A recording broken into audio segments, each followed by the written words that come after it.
అట్లా ఇది ఇట్లా అని ఫేస్బుక్ లో కమ్మలు నింపినా, వాట్సాప్ లో వ్యాసాలు రాసినా, ఎక్స్ లో ఎంత నింపినా, యూట్యూబ్ లో పొంటల కమానం చెప్పినా ఆ వార్త టీవీలనో పేపర్లనో వస్తేనే నమ్ముతారు.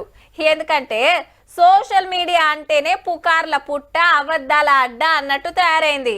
పతొక్కలు నెత్తి నెరిచిన తోపు జర్నలిస్టులేనా అయ్యాన్లా. అందుకే చిన్నదో పెద్దదో అస్సలు మీడియాలో వార్తలు రావాలని అందరు కాయిష్ పడుతుంటారు.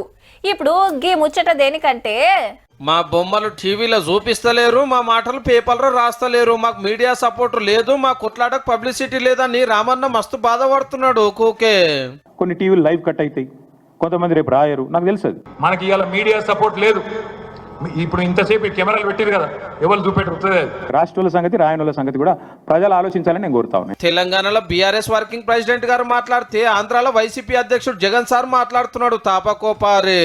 చంద్రబాబు నాయుడు మాదిరి ఎల్లో మీడియా అంతకన్నా లేదు. గమ్మత్ ఏందంటే రెండు రాష్ట్రాలలో రాజకీయ పార్టీలు పెట్టిన పేపర్లు, టీవీలు ఈ రెండు పార్టీలయే. మనోళ్ళైతే ఖుద్దు పార్టీ హెడ్ ఆఫీసులనే టీవీ ఛానల్ నడిపియబట్టిరి బాజాప్తా. మరి ఇవి మీడియా కిందకి రావా ఎట్లా?